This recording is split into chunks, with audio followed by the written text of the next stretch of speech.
अस्सलामुअलैकुम फ्रेंड्स, मैं शेख फरहान और आप दोस्तों को वेलकम करता हूं अपने यूट्यूब चैनल और फेसबुक पेज SH एवरी में। फ्रेंड्स, आज की इस वीडियो में मैं आप दोस्तों को बताने वाला हूं कि क्या कोई ऐसा बर्ड जो जिस्मानी तौर पे डिफेक्टेड हो वो आपके पास अच्छी ब्रीड कर सकता है या नहीं कर सकता।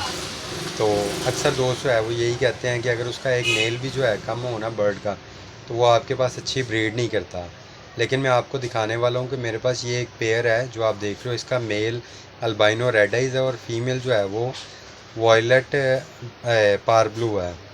और ये माशाल्लाह फ़ीमेल की जो है ना वो एक टांग समझ लें कि बिल्कुल अपाहज है। उसके बावजूद ये मेरे पास जो है वो दूसरे साल से ब्रीड कर रही है। और माशाल्लाह पहले साल इसने एक क्लच दिया था और उसमें इसने जो है ना फर्टाइल अंडे किए थे और माशाल्लाह बच्चे पाले भी थे और उनको मुकम्मल सेल्फ भी किया था।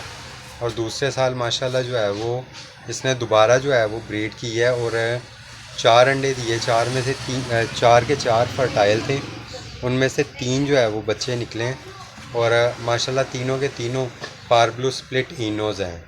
और आप देखेंगे चारों अंडे फर्टाइल थे, जबकि दोस्त कहते हैं कि एक अंडा जो है वो एक भी अंडा फर्टाइल नहीं होता है और ये इस तरह का बर्ड जो है वो अपने पास नहीं रखना चाहिए, इसको सेल कर देना चाहिए।